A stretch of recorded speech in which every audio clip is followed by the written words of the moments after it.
오늘 우리에게 주신 하나님의 말씀은 갈라디아서 4장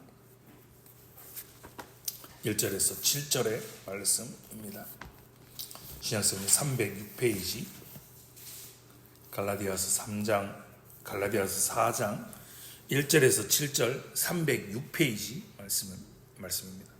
한 절씩 교독하고 마지막 7절의 말씀은 함께 읽겠습니다. 1절입니다. 내가 또 말하노니 유업을 이을 자가 모든 것의 주인이나 어렸을 동안에는 종과 다름이 없어서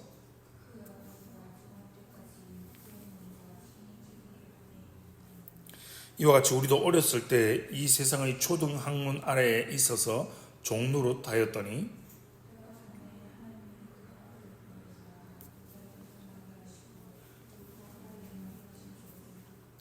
율법 아래 있는 자들을 속량하시고 우리로 아들의 명분을 얻게 하려 하심이라.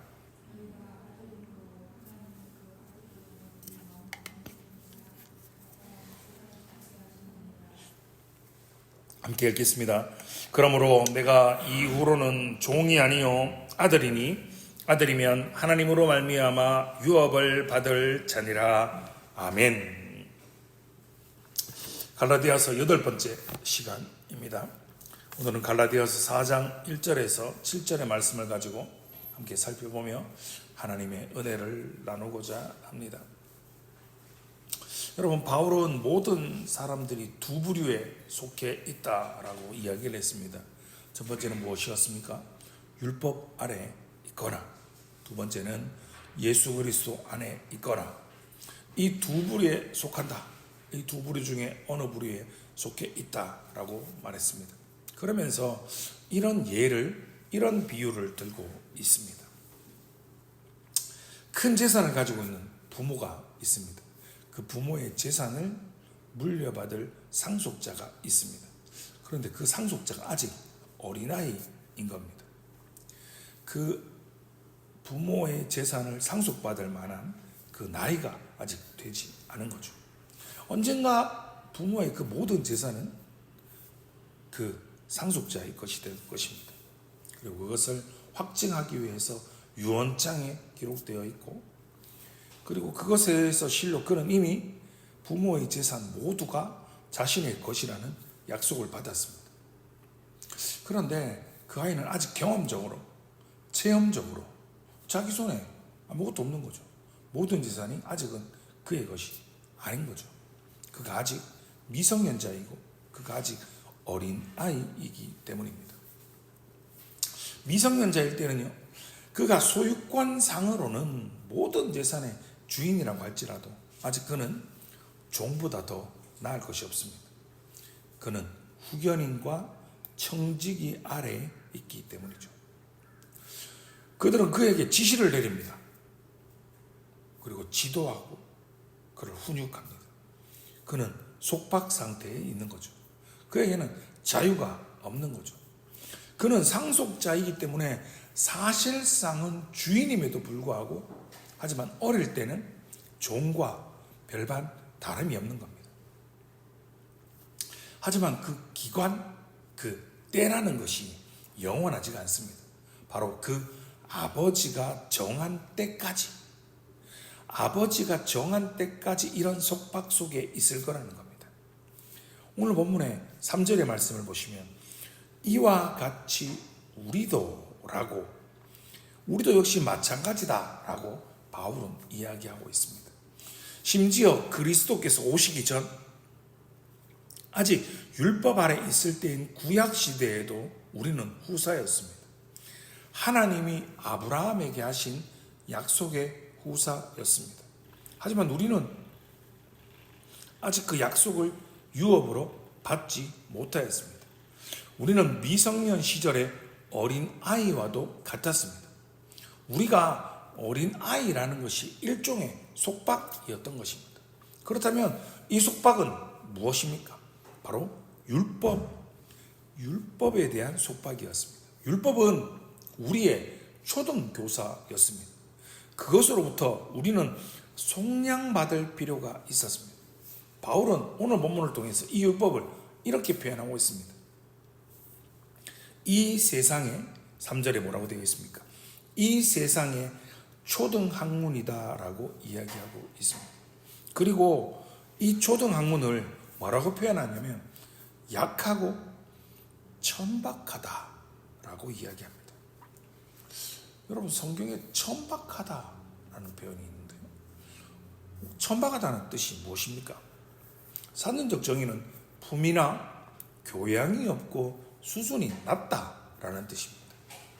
생각이나 행동이 깊이가 없고 얕다라는 뜻이 바로 천박하다라고 표현하는 겁니다. 그럼 왜 이 세상의 초등학문을 천박하다라고 왜 도대체 이렇게까지 표현하고 있을까요? 여러분, 율법은 우리를 구속할 힘이 없기에 약하다라고 표현하고 있고, 우리를 축복할 풍성함을 가지고 있지 않기에 그것이 천박하다라고 표현하고 있는 겁니다. 그렇다면 이 초등학문은 무엇입니까? 이 표현의 헬라어 원어는 스토이케이라는 단어인데요. 이 단어의 뜻은 초보입니다. 여러분, 초보라는 뜻 잘 알고 계시지 않습니까? 영어에서와 마찬가지로 헬라어에서 초보라는 단어는 두 가지 의미를 가지는데요. 첫 번째는 우리가 너무 잘 알고 있는 겁니다. 예를 들면 알파벳의 A, B, C, D 이런 거고요. 우리나라 언어로는 기역, 니은, 디귿, 리을 뭐 이런 것들이죠. 그리고 우리가 유치원과 초등학교와 중학교와 고등학교에서 배우는 뭐 이런 학교에서 배우는 아주 기초적인 것에 대해서 사용하는 것을 초보라고 표현하는 겁니다. 바울은 이 표현을 통해서 구약 시대, 그 시대를 하나님의 백성의 초등 교육에 비유하고 있는 겁니다.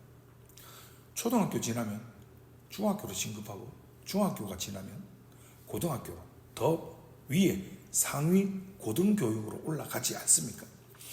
구약시대의 하나님의 백성을 바로 초등교육에 비유하고 있고, 그것은 예수 그리스도께서 이 세상에 오셨을 때 더 교육을 받음으로 완성되었다라고 이야기하고 있는 겁니다. 초보라는 말의 두 번째 해석은 이런 표현입니다. 우주의 초보적 영이다 라고 해석하는 겁니다. 이게 무슨 말이냐면 고대 사회에는 종종 물리적인 요소들, 우리가 알고 있는 땅, 불, 공기, 물 혹은 천체, 해와 달, 별 이런 것들을 우주의 초보적 영이라고 불렀습니다. 무슨 말이냐면 땅과 불과 물, 공기 혹은 해와 달과 별들을 가지고 이 땅에서 시행하는 계절별 절기들을 주관한다라고 생각했기 때문입니다. 봄, 여름, 가을, 겨울, 바람이 불고 눈이 오고 비가 오는 이런 모든 것들의 기본이 되는 것이 바로 이것이다 라고 생각했던 것입니다. 그래서 우리가 읽지는 않았지만 8절의 말씀을 한번 보십시오. 8절의 말씀을 보시면 본질상 하나님이 아닌 자들에게 종노릇하였다라고 말하는 겁니다. 즉 마귀나 악한 영들에게 종노릇을 했다라는 말입니다. 바울은 율법이 사탄의 악한 계획이었다라고 주장하는 것이 아닙니다. 그는 율법은 사탄이 아니다. 율법을 분명히 하나님이 모세에게 친히 주신 것이며 나쁜 영이 아니라 선한 영인 천사들을 통해서 중보된 것이라고 이미 갈라디아서 3장 19절에 이야기했습니다. 바울의 이 말의 의미는 마귀가, 사탄이 이 좋은 것을, 율법을 취하여서 자신의 악한 목적에 맞게 그것을 뒤틀어서 악하게 사용했다라는 것입니다. 목적이 무엇입니까? 사람들을 바로 자신의 종으로 삼기 위해서 말입니다. 아이의 후견인인 아버지가 전혀 의도하지 않은 방식으로 사람들을 학대하기 위해서 하나님의 선한 율법을 악하게 이용했다라는 겁니다. 여러분, 하나님께서 율법을 주신 이유가 무엇입니까? 목적이 무엇입니까? 그것은 사람들의 죄를 드러내고 사람들을 그리스도께 나아가도록 율법을 주신 겁니다. 그런데 사탄은 그것을 이용해서 죄를 드러내고 사람들로 하여금 절망에 빠지도록 한 겁니다. 사실 하나님은 율법이 자유함에 이르는, 자유로 이르는 발판이 되게 주신 겁니다. 율법을 통하여서 절망이 아니라 하나님께로 나아갈 수 있는 방편이 되게 우리에게 주신 겁니다. 하지만 그런데 사탄이 그것을 막다른 골목으로 이용하여서, 봐라! 너희가 이렇게 율법을 통해서 너희의 모습을 보면 너희는 좌절할 수밖에 없다. 너희는 절망할 수밖에 없다. 너희는 그게 끝이다 라고 막다른 골목을 이용하여서 사람들이 그에게 속아서 미혹되어서 율법의 두려운 속박으로부터 벗어날 수 없는 길이 전혀 없다라고 생각하도록 그들을 미혹한 겁니다. 사탄이 악하게 사용한 겁니다. 요즘 시대 표현으로 이걸 뭐라고 하죠? 가스라이팅한 거죠. 실제의 목적이 그게 아닌데 마치 그거인 것처럼 사람들을 미혹하고 유혹한 것이죠. 사람들은 무려 1300년이라는 기간 동안 율법 아래에 속박되어 있었습니다. 그것은 길고도 힘든 미성년의 시간이었습니다. 하지만 마침내 때가 찼습니다. 마가복음 1장 15절에 보면 이르시되 때가 찼고 하나님의 나라가 가까이 왔으니 회개하고 복음을 믿으라 하시더라 라고 말입니다. 여러분, 자녀가 성년에, 비로소 성년에 이르러서 그들의 후견이 내게서 자유롭게 되고 약속한 유업을 받는 아버지가 정한 그날이 이르는 겁니다. 여러분, 성경을 오랜 세월 읽어오시지 않았습니까? 성경을 읽으면서 신앙생활하면서 많은 설교를 들으면서 때가 참에라는 표현, 왜 예수 그리스도가 오는 시기를 때가 참에라고 부를까를 생각하고 고민해 보신 적은 없으십니까? 물론 때가 찬다라는 이 표현 여러 가지 요소가 결합되어 있습니다. 예를 들면 그 시대는 로마가 전 세계를 정복하고 진압한 시기였습니다. 여러분, 이런 표현 들어보셨을 겁니다. 모든 길은 로마로라는 표현을 들어보셨을 겁니다. 로마로 여행을 하기 쉽도록, 로마로 가기 쉽도록 로마에 길이 건설되었다라고 이야기를 하는데요. 실제로 그들이 길을 다한 목적은 무엇입니까? 내륙으로 연결되어진 곳에는 로마로 향하는 직선의 길을 닦아 놓았습니다. 실제 그들이 길을 닦은 목적은요, 로마에 반역하는 반란이 다른 지역에서 일어나면 그 세력들을 속히 진압하기 위해서 마차 2대가 서로 지나갈 수 있도록 그들의 도로를 닦았고 설계되었습니다. 실제로 도로의 폭이 4.1m에서 4.2m 정도 되는 도로를 닦았습니다. 지금으로 말하면 탱크 혹은 기갑 부대가 2대가 동시에 지나갈 수 있도록 그 도로를 닦아 두었던 겁니다.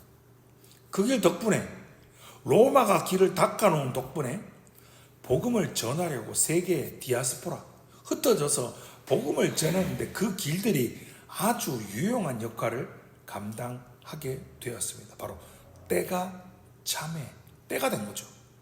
또 헬라의 언어와 문화가 사회를 어느 정도 헬라의 문화로 하나로 이렇게 응집되게 하나로 이렇게 뭉쳐질 수 있도록 만들던 시기였습니다. 장점이 있고 단점이 있는 거죠. 이들이 이렇게 하나로 응집도 되었지만 반면에 헬라와 로마의 옛 신화적 신들이 대중으로부터 인기를 잃어가고 있었습니다. 그래서 곳곳에서 인기를 잃어가고 있어서 사람들이 야, 그거 말고 로마 신화 말고 맨날 싸우고 그들의 이득만을 취하는 그런 신화 말고 진짜 우리를 위한 진짜 만족스러운 종교를 갈망하던 시기가 바로 그 시기이기도 했습니다. 게다가 모세의 율법이 사람들을 감독하고요, 감옥에 가두면서 사람들에게 기대하게 만들 거죠. 메시아가 필요하다. 이 속박에서 벗어나서 참된 자유함을 누릴 수 있는 바로 그리스도의 오심을 준비시킴을 통하여서 사람들이 예수 그리스도 메시아가 오심을 통해서 얻게 될 자유를 열렬히 갈망하던 시대가 바로 그 시기이기도 했던 겁니다. 이같이 때가 참에, 드디어 때가 참에 하나님께서 두 가지 일을 행하셨습니다. 그 첫 번째가 바로 하나님의 자신의 하나밖에 없는 아들 독생자 예수 그리스도를 이 땅에 보내주셨습니다. 오늘 보면 4절, 5절, 2절의 말씀을 한 목소리로 다시 한번 읽어보겠습니다. 시작. 때가 참에 하나님이 그 아들을 보내사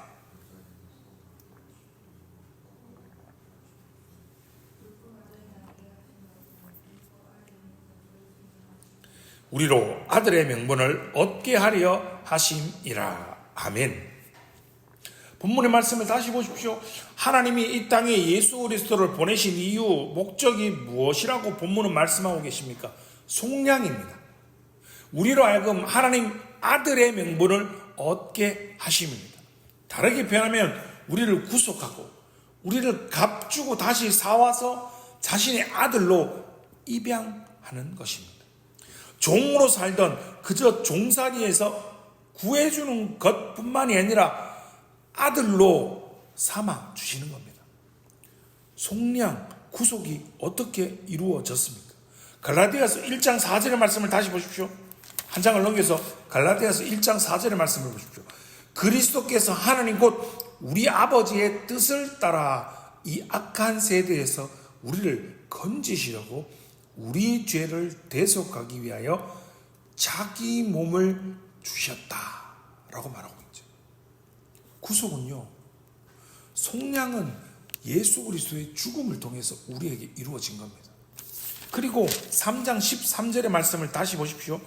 그리스도께서 우리를 위하여 저주를 받은 바 되사 율법의 저주에서 우리를 속량하셨으니 기록된 바 나무에 달린 자마다 저주 아래에 있는 자라 하였음이라.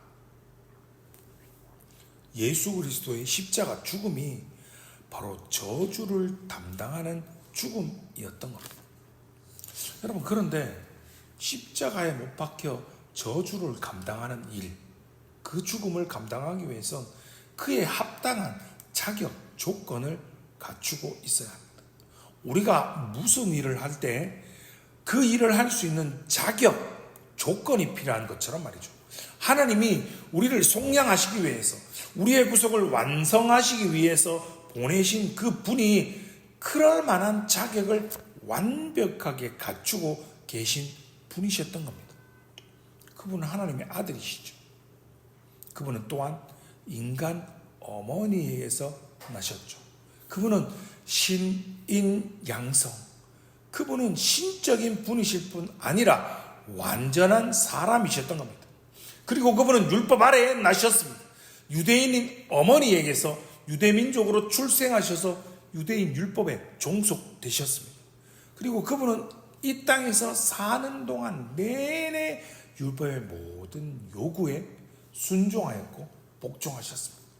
그분은 모든 사람이 결코 성공한 적이 없고 결코 성공할 수도 없고 모두 실패한 부분에서 성공하셨습니다. 바로 율법이 요구하는 모든 의를 완벽하게 성취하셨습니다.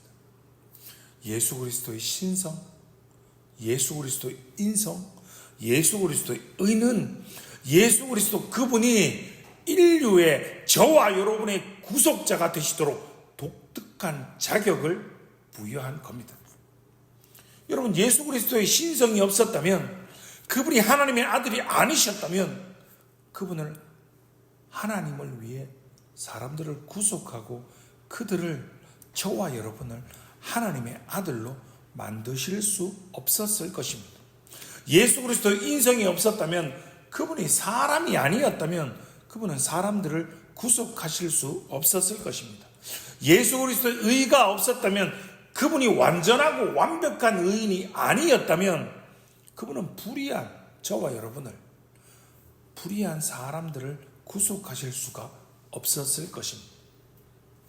때가 참에 하나님께서 하신 두 번째 일은 바로 자신의 영을 우리에게 보내주셨습니다. 오늘 보면 6절의 말씀입니다. 6절의 말씀을 다시 한번 읽어보겠습니다. 시작. 너희가 아들이므로 하나님이 그 아들의 영을 우리 마음 가운데 보내사 아빠 아버지라 부르게 하셨느니라. 아멘. 4절에 보내사, 6절에 보내사 이렇게 번역된 헬라어 동사가 여러분 같은 시제입니다. 즉 하나님 아버지께서 그 아들과 아들의 영, 그 둘을 다 보내셨다라는 겁니다. 우리가 믿고 고백하는 삼위일체 신앙적인 언급에 대해서 다시 한번 주목해 보시기 바랍니다. 하나님께서 자신의 아들을 세상에 보내셨습니다. 그리고 하나님께서는 자신의 성령을 우리 마음에 보내셨습니다. 그리고 그 보내심을 받은 성령께서는 우리 마음에 들어오셔서 우리로 하여금 하나님을 아빠, 아버지로 부르게 역사하고 계십니다. 하나님 아버지의 목적은 그저 그분의 아들 예수 그리스도에 의해서 우리가 그저 아들됨을 확보하는 것뿐만이 아니라 그분의 성령으로 우리에게 보증하고 그것을 확신시키는 것입니다. 하나님은 우리가 아들됨의 지위를 얻게 하시기 위해서 자신의 아들을 우리에게 보내주신 겁니다. 그리고 우리가 그것을 실제적으로 경험하고 체험하도록 성령을 우리에게 보내신 겁니다. 그렇게 우리는 말씀 안에서 성령 안에서 기도하며 우리의 신분이, 우리의 직위가 우리가 종이 아니라 우리가 아들의 신분임을 견지하고 하나님의 자녀, 하나님의 아들의 말을 하고 하나님의 자녀의 언어를 하고 하나님 자녀답게 행동을 하게 되는 겁니다. 우리가 하나님의 아들임을 증언하시고 우리가 기도하도록 촉구하시는 성령님의 임재하심은 하나님의 모든 자녀인 저와 여러분이 이 땅을 살아가면서 누리는 주님의 귀한 특권인 겁니다. 여러분, 우리에게는 다른 어떠한 자격도 필요하지 않습니다. 우리가 어떠한 특별한 신앙의 고백문을 낭송하거나 우리가 어떠한 특별한 신앙의 체험을 하기 위해 우리가 애쓰거나 우리가 어떤 추가 조건을 성취할 필요가 없습니다. 바울은 본문을 통해서 갈라디아서 말씀을 통해서 우리가 하나님의 자녀라면 그리고 우리가 하나님의 자녀이기 때문에 하나님이 자신의 성령을 우리 마음에 보내셨다라고 분명하게 선포하고 계시는 겁니다. 그리고 성령께서 우리의 아들됨을 우리에게 확인시키는 방법은 우리가 어떤 대단한 은사를 가지고 우리가 하는 그 어떠한 것들이 표적이 우리에게 나타나는 것이 아니라 우리가 그저 조용히 기도할 때 우리 안에 조용하게 우리에게 증거해 주시는 것입니다. 오늘 보면 7절의 말씀을 보십시오. 7절의 말씀으로 바울은 자신의 논증의 결론을 맺고 있습니다. 그러므로 내가 이후로는 종이 아니요 아들이니 아들이면 하나님으로 말미암아 유업을 받을 자니라. 아멘. 저와 여러분의 변화된 지위는 무엇입니까? 하나님으로 말미암아 우리에게 베풀어진 은혜입니다. 우린 더 이상 종이 아니라 우리가 그리스도이며 그리스도인이며 하나님의 자녀이며 후사로서 우리가 현재 지니고 있는 우리의 모습은 우리 자신의 그 어떠한 공로로도 내가 뭔가 부단히 노력을 한 것도 아니라 내가 그 어떠한 수고를 한 것도 아니라 오직 하나님의 은혜로 말미암아 우리가 하나님의 자녀가 된 것임을 믿으시기 바랍니다. 먼저 우리를 위해 십자가에서 죽게 하시려고 하나님의 자신의 아들을 보내셨습니다.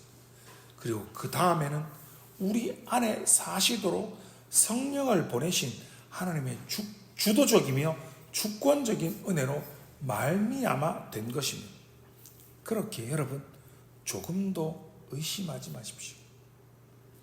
이 어렵고 이렇게 힘든 세상 가운데 살아갈지라도 우리의 나라가 어렵고 이 시국이 어렵고 세상이 아무리 살기 어렵고 힘들어도 믿음의 눈을 들어 주를 바라보시기 바랍니다. 우리를 하나님의 자녀 삼아 하나님의 상속자로 하나님의 후사로 삼아 주시기 위한 하나님의 그 놀라운 사랑을 바라보시기 바랍니다. 그리고 보내어 주신 성령으로 말미암아 그 사랑을 그 하나님의 자녀된 그 위대한 지위와 특권을 경험하시기 바랍니다. 체험하시기 바랍니다. 주님의 자녀답게 주님의 상속자답게 후사답게 그 사랑과 은혜에 감격하여 하나님의 자녀의 신분에 합당한 그런 복된 삶을 살아가시는 복된 주의 권속들 되시기를 주님의 이름으로 축원합니다. 기도하겠습니다.